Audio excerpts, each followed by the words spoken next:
Welcome to the royal mechanical fitter channel. সকলকে the royal mechanical fitter চ্যানেলে স্বাগত।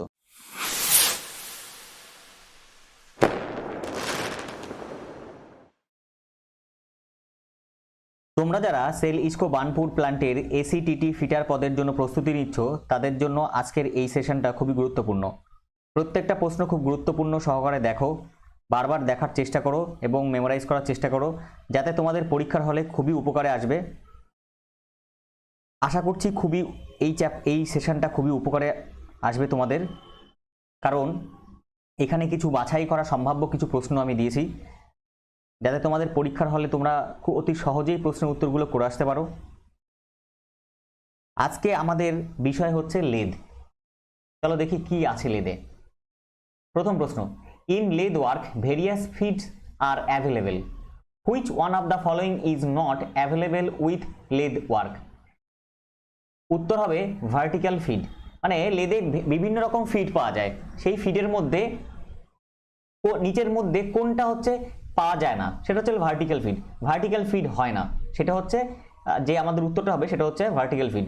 Number 2, in lathe work various feeds are offered by, উত্তর হবে Norton gear box or quick change gear box. In lathe work various feeds are offered by, various feed বিভিন্ন রকম speed কে offer করে, কিসের দ্বারা offer হয় লেদে, সেটা হচ্ছে Norton gear box or quick change gear box. Number 3, in gap bed gap is provided to, answer increase swing diameter।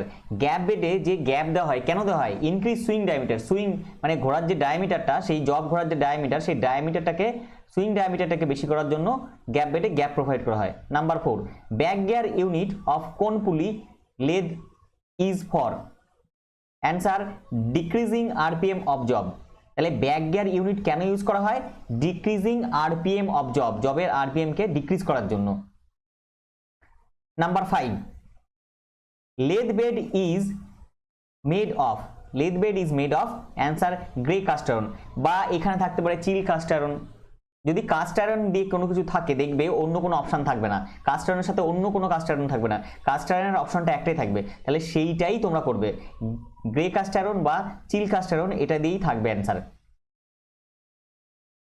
Next, number 6, which one of the following thread is provided on lead screw, answer Acme thread. তাহলে lead screw কোথায় থাকে? Lathe বেডের যে তোমার যে lead screw থাকে, সেই lead স্ক্রুতে কোন ধরনের থ্রেড থাকে? Acme thread. আমরা জানি অ্যাকমি থ্রেডের অ্যাঙ্গেল কত, 29 ডিগ্রি। আমরা অ্যাকমি থ্রেডের অ্যাঙ্গেল জানি 29 degree. Next, a tumbler gear unit consist of, answer 3 gear. তাহলে টামলার গিয়ারে কটা গিয়ার থাকে, কটা গিয়ারের ইউনিট থাকে? 3টে গিয়ারের ইউনিট থাকে। Number 8, which part of the lathe need high compressive strength, answer bed. তাহলে লেদের যে কোন পোর্শনটা হাই কম্প্রেসিভ স্ট্রেংথ, মানে কম্প্রেসিভ স্ট্রেংথ মানে উপর থেকে প্রেস করলে যেটা হয় সেটা হচ্ছে কম্প্রেসড। তাহলে কম্প্রেসিভ স্ট্রেস কোনটার জন্য দরকার হয়? লেদ বেডে, কারণ লেদ বেডের উপরে সবথেকে বেশি প্রেসার থাকে লেদের। Number 9, the specification of lathe is expressed by, লেদের যে স্পেসিফিকেশন সেটাকে এক্সপ্রেস করা হয় কি দিয়ে? Answer swing diameter and maximum distance between the centre. তাহলে কি সুইং ডায়ামিটার আর ম্যাক্সিমাম ডিস্টেন্স, একটা হচ্ছে লাইফ সেন্টার, একটা ডেড সেন্টার। লাইফ সেন্টার কোথা থাকে? আমরা জানি লেদের লাইফ সেন্টার থাকে হচ্ছে তার বাঁ দিকে, আর ডেড সেন্টার কোথা থাকে? ডেড সেন্টার থাকে হচ্ছে তার ডান দিকে, যেটাকে বলা হয় টেইল স্টোভ। তাহলে এই লেদ ইজ স্পেসিফাইড বাই, তাহলে swing diameter and maximum distance between the centre, এই দুটো সেন্টারের মধ্যে যে ডিস্টেন্স, সেই ডিস্টেন্স দিয়েও ডিনোট করা হয়। Next question, number 10, a lathe with 3 step on the cone pulley and having back gear unit will have, answer 3 direct and 3 indirect speed। তাহলে লেদে যে কোন পুলি আছে, 3 স্টেপ কোন পুলি আছে, তাতে আমরা কটা স্পিড পেতে পারি? কি কটা স্পিডে? 3টে ডাইরেক্ট স্পিড, 3টে ইনডাইরেক্ট স্পিড। কোন পুলিগুলো তোমরা নিশ্চয়ই আশা করি দেখেছো, পড়ার সময় দেখেছো, এরকম টাইপের কোন পুলি থাকে। কি করা হয়? বেল্ট এরকম ভাবে অ্যাটাচ করা থাকে। তাহলে কি হয়, যখন ছোট থেকে বড়তে যায় তখন একটা স্পিড হয়, যখন বড় থেকে ছোটতে যায় তখন একটা স্পিড হয়, যখন দুটো সমান হয় তখন একটা স্পিড হয়। Number 11, plain mandrel is provided with small taper on its body, amount of taper. Answer 1:2000। তাহলে প্লেন ম্যান্ডেল, আমাদের যে প্লেন ম্যান্ডেল আছে সেই plain mandrel is provided with small taper দেওয়া হয়, সেই টেপারের রেশিওটা কত 1:2000। খুবই ইম্পর্টেন্ট প্রশ্নটা 11 প্রশ্নটা খুব মনে রেখো তোমরা, আসতেই পারে, আসার মতন সম্ভাব্য প্রশ্নটা।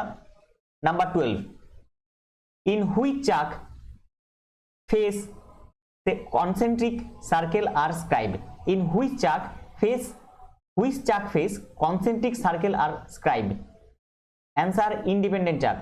Number 13, name the চাক used for holding cylindrical rough work for its machining. Answer independent চাক। Name the চাক used for holding cylindrical, যেটা cylindrical অথচ rough, cylindrical rough work for its machining এর সময় সিলিন্ডারিক্যাল অথচ রাফ জিনিস ধরা হয়, সেটা হচ্ছে ইন্ডিপেন্ডেন্ট চাকে ধরা হয়। Number 14, which type of thread is provided on start of the 4 জ ইন্ডিপেন্ডেন্ট চাক? Answer left hand square thread. তাহলে হুইচ টাইপ অফ থ্রেড, কোন ধরনের থ্রেড প্রোভাইড করা হয় অন স্টার্ট অফ দ্য 4 জ ইন্ডিপেন্ডেন্ট চাক? 4 জ ইন্ডিপেন্ডেন্ট যা মনে রাখবে যে এই 4 জ চাকে কোন ধরনের করা হয়, স্টার্ট থাকে, সেটা হচ্ছে লেফট হ্যান্ড স্কোয়ার থ্রেড থাকে। কোন ধরনের thread? Left hand square thread. Number 15, back plate is attach to? Answer chuck body. তাহলে ব্যাক প্লেট কোথায় অ্যাটাচ করা থাকে? চাক বডিতে। নাম্বার 16, the body of the chuck is made of? Answer cast steel. খুব ইম্পর্টেন্ট প্রশ্ন, এই 16 নম্বরের প্রশ্নটা খুবই ইম্পর্টেন্ট, এটাও আসার মতন প্রশ্ন। প্রত্যেকটা প্রশ্নের সাথে এইগুলো বেশি গুরুত্বপূর্ণ, এগুলোকে আরো বেশি করে দেখো। তাহলে body of chuck is made of কত? Body of chuck is made of cast steel. Number 17, self centering chuck is also known as? Answer universal chuck. খুব ইম্পর্টেন্ট, এটা মাথায় রেখো, self centering chuck is also known as universal chuck. এইটাও খুব ভালো প্রশ্ন, এই 17 প্রশ্নটা 16 সাথে 17 প্রশ্নটাও 11, 16, 17 এগুলো খুবই ইম্পর্টেন্ট, সম্ভাব্য আসার মতো। Number 18, collet chuck is made of? Answer spring steel. Collet chuck কি দিয়ে তৈরি? Spring steel. এই মেড অফ এইগুলো কিন্তু খুব ইম্পর্টেন্ট, ফিটারে 3টে জিনিস পড়তে হয় বেসিক্যালি, কি দিয়ে তৈরি, কোথায় ব্যবহার হয়, আর স্পেসিফিকেশন। এই হচ্ছে ফিটারের পড়া। আলটিমেটলি এইটুকু পড়লেই সম্ভব সমস্ত টেকনিক্যাল কোশ্চেনের অ্যান্সার করা। তোমরা খুব গুরুত্ব দাও এই জিনিসগুলোর উপরে। Number 19, straight tail lathe carrier is used with? Answer catch plate. তাহলে straight tail lathe carrier used with কার সাথে ব্যবহার করা হয়? ক্যাচ প্লেটের সাথে। Number 20, the shank of the lathe centre is provided with? Answer Morse taper. The shank of lathe centre, এই যে লেথ যে সেন্টার, লেথের যে সেন্টার আছে, সেই লেথ সেন্টারের শ্যাঙ্কটা, যে শ্যাঙ্কটা থাকে, সেই শ্যাঙ্কটা কি দিয়ে, কোন ধরনের টেপার প্রোভাইড করা থাকে? এই যে এই অংশটাকে, এই অংশতে কি ধরনের টেপার প্রোভাইড করা থাকে? এটা হচ্ছে মোর স্টেপার। এটা খুব ইম্পর্টেন্ট। 11, 16, 17, 18, 19, 20 খুবই ইম্পর্টেন্ট, এইগুলো থেকে প্রশ্ন আসতেই পারে।